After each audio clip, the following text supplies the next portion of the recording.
So we're dealing with hierarchies of holiness or hierarchies of strictness. And just as we got close to the end of the second chapter of Hagigah, we talked about different levels of immersion. If you immerse yourself in a mikveh for chulin, for eating ordinary food, that doesn't qualify you to eat maaser and so on through truma and holy things. And the next Mishnah, the last Mishnah of the chapter, goes on in the same style, but with another kind of hierarchy of Tuma and Tara. And the Mishnah begins, Bigdei Ha'aretz Midras La Perushim. The garments of an Am Ha'aretz are Midras for Perushim. And gosh, we need to stop just for a second and decode that. Let's just stop and try to decode. Bigdei Ha'aretz Midras La Perushim. And Ha'aretz is someone who's not really careful about tuma and tahara. I mean, it's used today in modern Hebrew as a sort of kind of insult. An Ha'aretz is someone who doesn't know anything. But when the Mishnah talks about an Ha'aretz, the Mishnah is talking about someone who's really not careful about tuma and tahara. So, for example, and he's not careful for that matter about maaser. So, for example, when you buy food from an Ha'aretz, you have to give truma and maaser because you assume that he has not given it before selling it to you. So it's someone who's not careful. So what are perushim? Let's have a look at the Bartanura here. Just let's not read the rest of the Mishnah. Let's have a look at the Bartanura. Perushim. The Bartanura says, La'ochlei chulehem b'taharat chulen. Those who consume non-holy produce or only they consume ordinary chulin, ordinary produce, but in ritual purity. In other words, they're careful about their tuma and tara all the time. So you could say they're the next level up and from Ha'aretz. They're people who are lifrosh means to stay away from. It's the same root as chastity. They're people who stay away from tuma and tara. They're careful about tuma and tara. So we understand now the Am Ha'aretz and the Perush. But what is midras? Bigdei Am Ha'aretz. The clothes of an Am Ha'aretz are midras la Perushim. What is this midras that the clothes of the Am Ha'aretz represent to the Perushim? And we can look at Jastrow, and Jastrow says he actually refers us to the root daras, which means to tread on something. It's something to do with treading or place that's trodden on. And Jastrow says, look, it's Levitical uncleanness arising from a gonorrheist's immediate contact by treading or leaning. And again, this is a weird definition, but let's just try to go to the Mishnah. And there's a Mishnah in Zavim, which specifies more exactly what we're talking about. Hazav metameh et hamishkav b'chamisha drachim. A zav, so someone who has an emission. This is what Jastrow's talking about in terms of gonorrhea. The Mishnah is talking about, he's not necessarily talking about gonorrhea, but talking about someone who has an emission. Hazav metameh et hamishkav. And someone who has an emission makes something that he sits on or that he lies on tameh. It makes it impure, and he makes it by, well, in 5 things, the Mishnah says. Chamisha drachim l'tameh adam l'tameh begadim, and that both renders people unclean and clothing unclean. And the 5 things are omed, yoshev, shochev, nitla, v'nishan. Standing, sitting, lying, balancing, and leaning. And then the Mishnah goes on to say that the object he's lied on also makes a person unclean. And actually in 7 ways now. In 7 ways, we've got standing, sitting, lying, balancing, leaning, touching, and carrying. So we have first and second degrees of tumah. So the zav, the person with an emission, makes tameh the object that he sits on or leans on or treads on. That's why it's called midras. And then that he is, if you like, a first degree tameh, and that object then can make something else tameh.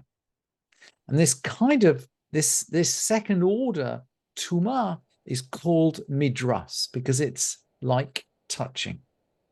And now that we know that, maybe we can understand the Mishnah. So let's go back to the Mishnah. Bigdei hama'aretz midras la perushim.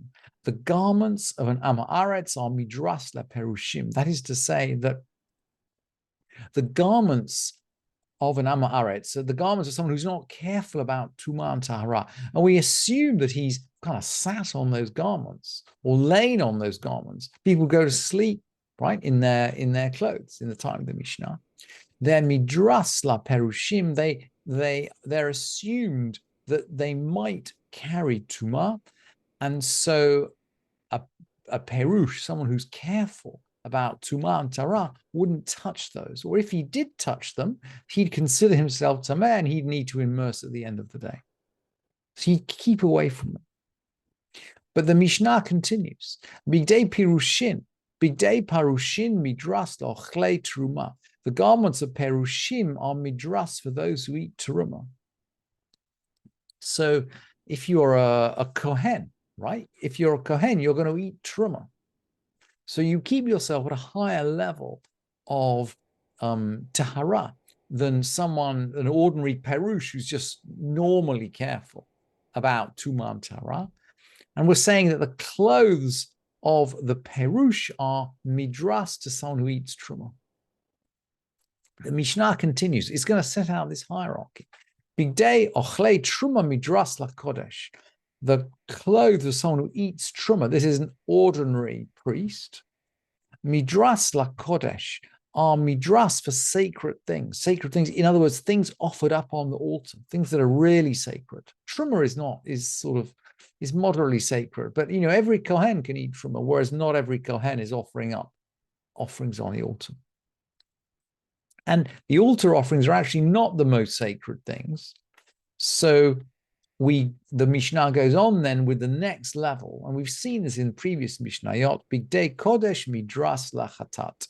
The garments of those who eat sacred things are midras for the waters of purification. This is code for people who deal with the waters of purification. In other words, the ashes of the red heifer that are prepared together with the water to sprinkle on people to make them pure after they've come close to a dead person. So that's our hierarchy. Am haaretz, perushim, ochlei truma, ochlei kodesh, and chatat. People who don't care about tumah and tahara, people who care quite a lot, kohanim who eat truma, kohanim who serve in the temple, and kohanim who are dealing with the waters of purification. That's the hierarchy that the Mishnah is going to outline. The Mishnah does outline. And then the Mishnah goes on to say, Yosei ben Yoezer. Yosei ben Yoezer, he's one of the pairs actually mentioned at the beginning of Avot and in our list of pairs at the beginning of this chapter of Hagigah. Yosei ben Yoezer haya chasid shebi kuna. Yosei ben Yoezer was the most chassid, the most pious person in the priesthood. And yet his apron or his handkerchief or some cloth he used, his kerchief, was midras for sacred things. In other words, he's very careful about how he behaved, but nevertheless, he wouldn't allow his apron to touch something that was then going to get involved with offering up sacred things. Yochanan ben Guddana. Yochanan ben Gudgada, haya ochel al tarat kodesh kol yamav. All his life used to eat with the level of purity for sacred things. So he kept himself as if he's a serving kohen all his days. Vehaita mitpachto midras lachatat. But his apron was midras for the water of purification. So we maintain our hierarchy. We maintain this hierarchy. And that's how the second chapter of Hagigah closes. So we need to go to the temple. We need to bring these offerings, but there are certain rules about levels of tumah and tahara and levels of care that we need to observe when we're in Jerusalem. And the Mishnah then goes on at the beginning of the third chapter to outline, and if you like, to carry on outlining hierarchies. And I think we just got time for one more Mishnah. We can just about cover this Mishnah today. We'll see one more hierarchy. And by the way, these hierarchies then continue through the opening Mishnayot of the rest of the third chapter. So this Mishnah in the third chapter is just the introduction to another set of hierarchies. Chomer b'kodesh mi beat truma. We've got greater stringency with holy things than with truma. So we're going back down the hierarchy. We're just exploring, if you like, the inner hierarchy between holy things and truma. These are both the domain of the priesthood, but we've said that any old priest can eat truma every day, but he'll only serve in the temple 1 week in 24. So greater stringency applies to kodesh than to truma. And now we're going to find out how. So if you're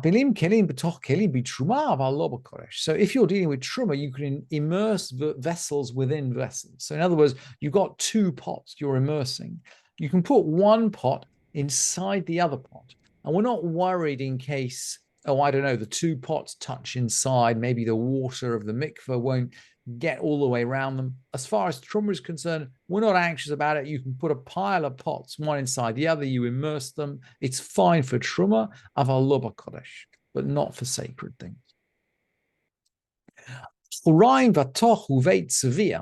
back and the inside, and the beit tzvia, it's the same root as etzba, as finger. It's some kind of finger grip. Maybe it's a little depression in the vessel. The back and the inside of the finger grip, and this is of a vessel, are separate objects, bitruma, aval lo b'kodesh.